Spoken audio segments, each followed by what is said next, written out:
Oke, bismillahirrahmanirrahim. Assalamualaikum warahmatullahi taala wabarakatuh. Halo kawan semua dimanapun anda berada, kembali lagi berjumpa bersama Mang Aril. Maki gitu ya. Semoga kita selalu dalam keadaan baik dan kebaikan selalu menyertai diri kita semua. Amin ya Allah, amin. Oke kawan-kawan, kita masih di latihan soal TPS, tes potensial skolastik untuk persiapan kita menghadapi SBMPTN tahun 2020 ini.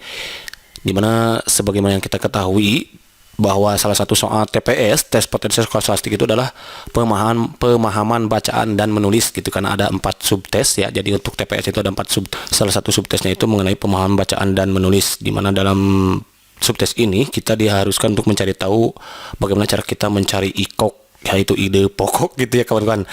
Baik, untuk masuk ke tutorial kita langsung aja ketik copy gitu ya. Oke kawan-kawan, ketika kita menemukan soal seperti ini, karena yang ditanyakan adalah ide pokok paragraf, maka apa yang harus kita lakukan? Kalau memang misalkan nanti kita menemukan soal seperti ini di soal tes CPNS yang akan kita hadapi gitu ya, maka tugas kita nih jangan langsung membaca soalnya gitu. Nah, jangan langsung, triknya itu satu, jangan langsung membaca soalnya, tapi jangan langsung membaca, maksudnya deskripsi dari berita yang diberikan gitu maksudnya ya, tapi langsung ke inti permasalahannya, ke soalnya ini nih gitu. Jadi dari sini loncat ke sini. Kan kita tahu di sini kalau misalkan oh ternyata yang dibutuhkan oleh soal adalah ide pokok paragraf tersebut. Tuh kan gitu ya. Nah, intinya ternyata kita mencari ide pokok. Nah, untuk mencari ide pokok itu sebetulnya kawan-kawan ada triknya gitu ya. Triknya kalau kawan mau tahu bolehlah di sini ya. Di sini dulu nih. Sini, oke. Di dalam kita mencari ide pokok, ini ide pokok, IKOK, ide pokok. Ide pokok itu, kalau kita mau mencari ide pokok, maka tugas kita yang pertama adalah mencari kalimat utama dulu. Kita harus mencari kalimat utama. Kalimat utama. Nah, kalimat utama dulu yang kita cari. Kalimat utama itu nanti bisa kita temukan satu di dalam beberapa keadaan. Satu, ada yang di awal kalimat, gitu. Kemudian yang kedua, ada yang di belakang, di akhir kalimat, gitu maksudnya di akhir. Di awal, di akhir kalimat, dan yang terakhir ada yang campuran gitu, artinya di awal ada, di akhir ada, artinya di tengah gitu ya. Campuran nih maksudnya gitu ya, ada yang di awal, ada yang di akhir kalimat gitu maksudnya, ada di akhir paragraf gitu atau awal paragraf, kemudian dan campuran ada yang di tengah-tengah gitu kawan-kawan. Kemudian sebelum lebih jauh nih kawan-kawan harus tahu dulu apa sih ide pokok itu. Kawan-kawan harus tahu ide pokok. Kalau mau tahu boleh kita tulis di sini ya, ide pokok, atau kita singkat jadi IKOK. Ide pokok. IKOK. Yang dimaksud dengan ide pokok itu adalah masalah utama kawan-kawan. Jadi ide pokok itu adalah masalah utama gitu nih, yang dibahas. Nih kalau mau tahu nggak apa-apa sebagai wawasan tambahan untuk kita ya, yang dibahas dalam satu paragraf. Dalam satu paragraf kawan-kawan, satu paragraf. Kemudian nanti kawan-kawan juga perlu tahu nama lain dari IKOK, ide pokok ini, nama lainnya selain dipanggil dengan ide pokok, dia juga dikenal dengan istilah popik. Pokok pikiran utama, pokok pikiran. Pokok pikiran gitu maksudnya, popik, pokok pikiran gitu. Atau dibalik pikok, pikiran pokok gitu, pikok pikiran pokok gitu. Pikiran pokok, yang makin singkat jadi pikok, pikiran pokok. Topik, pokok pikiran gitu ya. Kemudian gaut itu adalah gagasan utama, jadi nama lainnya gagasan utama gitu kawan-kawan ya. Dan piut, pikiran utama, gitu kawan-kawan ya. Itu nama lain dari ide pokok. Kemudian berikutnya ada yang disebut dengan kalimat utama. Tadi kan kalimat utama. Kalau kawan mau tahu, oke, sebagai wawasan tambahan juga nih tulis ya. Kalimat utama, apa sih yang dimaksud dengan kalimat utama itu? Nah, yang dimaksud dengan kalimat utama itu adalah kalimat yang berisi pikiran utama, kawan-kawan, pikiran utama. Kalimat yang berisi pikiran utama, nah, atau ide pokok utama. Nah, gitu ya. Dan menjadi dasar, menjadi dasar untuk mengembangkan paragraf. Nah, jadi dikembangkan suatu paragraf itu berdasarkan kalimat utama, kawan-kawan gitu ya. Mengembangkan paragraf gitu. Itu kawan-kawan definisi dari kalimat utama adalah kalimat yang berisi pikiran utama. Jadi kalimat yang berisi ide pokok gitu kawan-kawan. Kenapa? Karena dari sinilah dijadikan dasar untuk kita mengembangkan sebuah paragraf gitu. Itu definisi dari ide pokok dan kalimat utama. Nah, seperti yang sudah Maka katakan tadi, untuk mencari ide pokok maka kita harus mencari kalimat utama. Karena kalimat itu utama itu berisi tentang pikiran utama, yaitu ide pokok itu sendiri gitu. Yang merupakan dasar dijadikannya dikembangkannya suatu paragraf gitu. Dan kalimat utama itu bisa kita temukan di dalam tiga keadaan. Satu bisa di awal paragraf, awal kalimat gitu ya. Kemudian di akhir paragraf juga, atau di campuran di tengah-tengah nanti gitu ya. Nah, untuk kasus kalimat utama yang berada di awal itu ada ciri-cirinya. Nah, cirinya gimana? Ciri-cirinya kita harus fokus kepada kalimat nomor 2. Ciri-cirinya ada di kalimat nomor 2 gitu. Nomor setelah kalimat pertama gitu. Nomor 2 lah kita anggap ya. Jadi nanti ada kalimat 1 bla bla bla sampai titik. Nah, cirinya itu ada di kalimat kedua gitu. Kalau kita mau mengetahui bahwa kalimat utama itu ada di kalimat pertama gitu. Ini kan kalimat pertama nih. Misalkan bla bla bla bla bla bla sampai titik gitu kan. Nah, kalau kita ingin mengetahui bahwa kalimat utama itu ada di bagian awal di sini, maka kita berarti fokus ke kalimat yang kedua di sini. Nah, kalimat yang kedua ini yang ke satu, ini yang kedua gitu kawan-kawan. Apabila kita temukan nih di kalimat kedua ini ada sebuah kata repetisi, yaitu pengulangan, ya cirinya itu ada repetisi. Jadi nanti ada kata yang diulang di sini. Kalau di kalimat kedua kita menemukan kata yang diulang, kata-kata yang ada berada kepada kalimat yang pertama yang diulang di kalimat kedua, maka itu bisa dikatakan bahwa oh, memang benar kalimat utama itu adanya di kalimat yang pertama gitu. Kemudian apabila kita menemukan di kalimat kedua atau setelahnya kita menemukan kata-kata rujukan. Nah, kata rujukan seperti kata rujukan. Nah, rujukan seperti apa? Kata seperti ini gitu. Nah, kata rujukan itu apa? Kata rujukan itu kata tunjuk gitulah, kayak kata ini, kemudian itu ya. Dan tersebut, misalkan tersebut di atas gitu ya. Ini merujuk kepada kalimat yang pertama gitu kawan-kawan ya, yang disebut dengan kalimat kata rujukan itu. Seperti kata ini, itu, dan tersebut yang merupakan rujukan untuk kalimat sebelumnya gitu kawan-kawan ya. Kemudian cirinya kalimat utama ada di bagian awal itu, kita juga harus bisa mengecek bahwa di kalimat berikutnya, kalimat kedua atau berikutnya setelahnya gitu ya, ada kata ganti orang gitu, kata ganti orang, kata ganti orang, kata ganti orang. Seperti nih kata ganti orang nih seperti apa? Iya betul, ada mereka, mereka.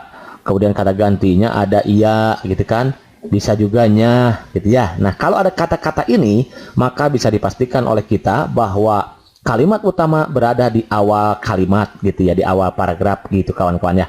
Kita cirinya tinggal melihat di kalimat berikutnya, kalimat nomor 2, kalimat setelah kalimat pertama begitu. Ansen, iji steady, mantap. Kalau mantap lanjut nih.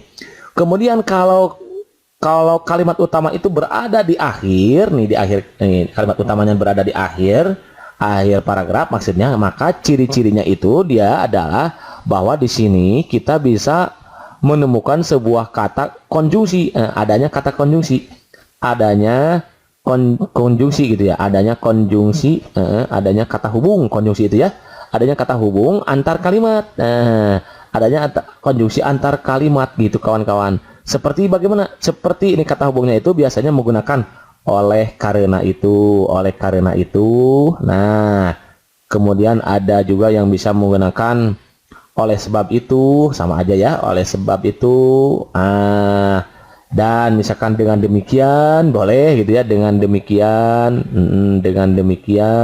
dengan demikian. Maka sudah bisa dikatakan bahwa kalimat utama itu berada di akhir kalimat atau akhir paragraf gitu kawan-kawan ya. Jadi ada di akhirnya, di belakangnya gitu kawan-kawan. Maka kalau ada kita menemukan oleh karena itu, oleh sebab itu, dengan demikian, oh ini kalimat utamanya ada di ujung gitu, di akhir kalimat. Biasanya ditandai seperti itu dengan adanya kalimat atau kata penghubung gitu. Atau nih, dia kalimat utama ada di akhir kalau kita menemukan juga nih sebuah cirinya itu adalah simpulan penjelasan. Nah, simpulan penegasan maksudnya gitu ya. Ada simpulan penegasan seperti ada kata jadi, misalkan jadi, atau kita menemukan kata bahkan. Nah, Kalau kita menemukan kata jadi atau bahkan, maka bisa kita pastikan bahwa kalimat utama ada di akhir kalimat atau di akhir paragraf, begitu kawan-kawan. Nah, kalau campuran itu dicampur gitu ya. Nah, di tengah-tengah gitu maksudnya. Gitu kawan-kawan. Understand? Jadi mantap. Kalau mantap berarti nih sekarang baru kita bisa menemukan ide pokok ikok ya dari kalimat yang diberikan. Begini. Karena kita harus mencari ide pokok paragraf nih, maka tadi kata Mang Aki sudah dikatakan bahwa ciri ide pokok, kalau untuk menentukan ide pokok kita harus mencari kalimat utama kan, kalimat utama. Nah, kalimat utama itu terdiri dari 3 bagian, ada yang di awal, ada yang di akhir, oke, ada yang di campuran. Nah, di tengah-tengah misalkan itu ya, ada yang di awal dan di akhir nih gitu ya, campuran di tengah. Nah, maka kalau seperti ini berarti kita cek dulu Kak. Kalau kita mau mencari tahu bahwa dia ada di kalimat utama, di kalimat utamanya ada di pertama nih, kita cek kalimat kedua. Berarti ini kalimat utama nih, pemerintah Kota Pemkot Salatiga bersama pemerintah Provinsi Jawa Tengah dan PT Pertamina Mor berkomunikasi terkait penambahan stok hingga 2 kali lipat LPG 3 kg pada Juni 2019. Nah, berarti kita di sini kita harus latihan membaca gitu ya. Kemudian berikutnya, upaya tersebut. Nah, ada kata tersebut kawan-kawan. Ingat tadi kata Mak Aki, kalau cirinya kalimat utama ada di depan nih. Jadi gini kawan-kawannya supaya cepat kita ngerjainnya, cara cepat depasnya begini. Kita pertama jangan dulu baca dari awal ke sini, nggak usah. Pertama kita loncat ke soalnya. Permasalahannya apa sih yang diharapkan oleh soal itu apa? Oh, kita mencari ide pokok. Kalau mencari ide pokok itu kan kita fokus nih, kemungkinan besar si kalimat utama disimpan di awal. Kenapa? Karena mengingat waktu yang diberikan itu kan sangat terbatas ya. Kalau nggak di awal, di akhir gitu.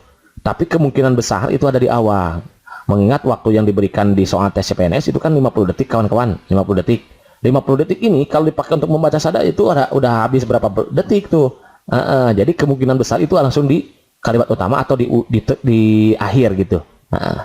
Nah, untuk mengecek pertama cek dulu yang di kalimat utama. Nah, di kalimat utama. Maksudnya cek dulu yang ada di kalimat pertama gitu. Nah, untuk mengecek kalimat utama ada di kalimat pertama, kita langsung loncat ke kalimat kedua. Jadi ini nggak usah dibaca, langsung aja ke kalimat kedua nih. Upaya tersebut, oh ada kata tersebut nih. Kalau ada kata tersebut, oh sudah dipastikan nih bahwa kalimat utama ada di kalimat yang pertama. Ini berarti kawan-kawan. Oh, tinggal dicek sama kita di option, langsung pilih ke option. Oh, yang apa kira-kira nih?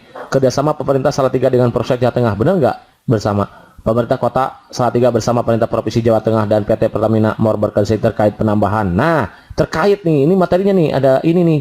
Poinnya adalah terkait penambahan stok. Penambahan stok apa? LPG hingga 2 kali lipat. Jadi intinya kita mau menambahin stok LPG. Cek di option ada nggak? Upaya menanggulangi kelangkaan LPG di Kota Salatiga, bukan ya. Stok LPG di Kota Salatiga, bukan. Penambahan stok LPG per Juni 2019. Oh, ini ternyata kalau ini stok LPG melon di Kota Salatiga, bukan. Ini juga bukan. Ini bukan, ini bukan. Oh, ini juga bukan. Oh, ternyata ide pokoknya adalah kita itu mau menambahkan stok LPG per Juni 2019 di sini tuh. Ya, gitu kawan-kawan ya. Karena kita sudah memastikan bahwa kalimat utamanya ada di kalimat pertama. Dari mana kita bisa memastikan bahwa kalimat utamanya di kalimat pertama? Nih, di sini ada kata rujukan ya. Di antaranya ada ini, itu, dan sini kebetulan tersebut. Nah, tersebut sini merujuk kepada kalimat yang pertama. Oh, kalau begitu berarti kalimat utama ada di kalimat pertama. Tinggal dicek. Oh, ternyata ini yang D, begitu kawan-kawan ya. Jadi pertama jangan dulu dibaca soalnya, tapi baca ini ke sini. Inti permasalahannya apa sih? Jangan dulu baca beritanya gitu maksudnya, tapi langsung ke soalnya gitu. Oh, ide pokok yang diharapkan. Kalau ide pokok berarti kita harus mencari kalimat utama. Kalimat utama nih kalau biasanya nggak bakal jauh. Kalau nggak di awal, di akhir gitu. Kalau cek di awal dulu, untuk mencek di awal berarti langsung loncat ke kalimat kedua. Oh, ada kata tersebut, berarti kalau ada kata tersebut berarti memang benar bahwa kalimat utama ada di kalimat pertama. Ya udah tinggal dicek, disesuaikan ke sini. Begitu kan cepat kawan-kawan. Begitu, understand? Dijijis dari sini mantap. Kalau mantap, next number berikutnya. Number 2. Lagi-lagi kita disuruh menentukan ide pokok ya. Jadi pertama jangan dulu dibaca ini yang atas, gak usah. Loncat ke sini. Oh, ide pokok paragraf. Lagi-lagi kita membutuhkan ikok. Namun sebelumnya jangan lupa ya, selalu hadir permasalahan dengan senyuman. Jadi smile plus solution. Biar apa? Iya betul, biar ada inspirasi gitu kawan-kawan ya. Loncat ke sini, oh kita butuh ide pokok nih. Tadi kata Mak Aki, ide pokok itu kemungkinan besarnya kalau soal di sini yang memerlukan waktu hanya 50 detik gitu. yang diberikan waktu menjawabnya 50 detik kemungkinan ada di awal dan di akhir. Untuk mengecek gitu. Untuk mengecek dia ada di awal, maka kita langsung aja loncat ke kalimat kedua. Ini kebetulan di sini sudah dinomorin nih. Dinomorin nih. Nomor yang ke-1, ini nomor kedua, 3 dan 4. Kita langsung loncat aja nih. Oh iya kawan-kawan, sebelumnya nih kalau kawan-kawan mau tahu bahwa soal ini Mang Aki ambil dari soal UN ya. UN Bahasa Indonesia tahun 2000 berapa? 2018 dan 2017 kalau tidak salah itu ya. Kalau tidak salah berarti benar gitu ya kalau mau tahu ini. Oke, nih. Jadi begini, kita kebetulan di sini sudah diberi nomor nih. Oh, nomor 1, nomor 2, nomor 3, nomor 4, nomor 5 gitu. Nah, untuk mengecek bahwa dia ada kalimat, dia kan gini, kan tadi sudah dikatakan Mang Aki bahwa untuk mencari ide pokok, IPOK, untuk mencari ide pokok, ulangi-ulangi biar lebih mengerti ya. Maka kita harus mencari dulu kalimat utamanya. Nah, kalimat utama itu ada kemungkinannya terdapat pada 3 keadaan. Ada di awal gitu kan, ada di akhir, dan di campuran. Nah, untuk kasus soal seperti ini di CPNS ini, kemungkinan nih, ide pokok itu nggak bakalan jauh dari kalimat awal, yang ada di awal gitu ya, sama yang di akhir. Kenapa? Mengingat waktu yang diberikan sebatas hanya 50 detik gitu kawan-kawan. Nah, pertama kita supaya mudah nih, jadi loncat dulu ke soalnya, oh kita mau cari tahu ide pokok. Nah setelah mencari tahu ide pokok tadi, seperti Mang Aki katakan, kita cek, oh pasti kemungkinannya bahwa kalimat utama itu ada di kalimat nomor 1. Nah untuk mengecek kebenaran bahwa kalimat utama ada di kalimat ke-1, kita langsung loncat ke kalimat nomor 2. Ada kata rujukan nggak di sini? Atau ada kata ganti orang nggak? Mereka bekerja, oh ada kata ganti orang nih, mereka. Berarti sudah bisa dipastikan bahwa itu nih, itu gitu maksudnya, bahwa itu apa ini maksudnya kalimat utama ada di kalimat pertama gitu kawan-kawan ya. Berarti di awal kalimat nih tinggal dicek nih, gotong royong saat berladang masih membudaya di komunitas Dayak Jalai Kalimantan Barat. Oh berarti tentang gotong royong nih kawan-kawan, cek di sini ada nggak budaya gotong royong. Wah ya udah, yang ini berarti kawan-kawan selesai deh. Yang ini peralatan penanaman padi bukan, penekan biaya produksi bukan, pendekat rasa persaudaraan bukan, tradisi masyarakat Dayak Bali bukan, tapi ini gotong royong. Oh, budaya gotong royong. Jadi ternyata kalimat utamanya adalah tentang budaya gotong royong. Oh, berarti kalau begitu ide pokoknya adalah budaya gotong royong. Jawaban yang paling tepat untuk soal nomor 2 ini adalah yang A. Begitu kawan-kawan, understand? Sedih, mantap. Oke kawan-kawan, barangkali ini saja dulu yang bisa disampaikan oleh Mang Aki dalam kesempatan ini. Mudah-mudahan bermanfaat. Ingat trik menjawabnya, jangan lupa kayak tadi ya. Jadi jangan langsung dibaca beritanya, tapi langsung ke soalnya. Itu maunya apa? Oh ide pokok. Berarti ide pokok kemungkinannya ada 3 keadaan ya. Jadi pertama untuk mencari ide pokok, kita cari dulu kalimat utama. Kalimat utama ada 3 keadaan, awal, akhir, campuran. Kita cek di awal. Untuk cek di awal, kita langsung meloncat ke kalimat nomor 2 gitu kawan-kawan ya. Oke kawan-kawan, barangkali ini saja dulu yang diberikan dalam presentasi ini oleh Mang Aki, mudah-mudahan bisa bermanfaat dan sedikit mengatasi kesulitan-kesulitan yang dihadapi kawan-kawan saat mempersiapkan untuk menghadapi tes SBMPTN yang kita hadapi selama beberapa bulan ke depan gitu ya. Oke, because time is operating part so that it can baru scoring our lesson less for blessing, please say alhamdulillah, syukur alhamdulillah, thank for watching, see you next video. Assalamualaikum warahmatullahi wabarakatuh.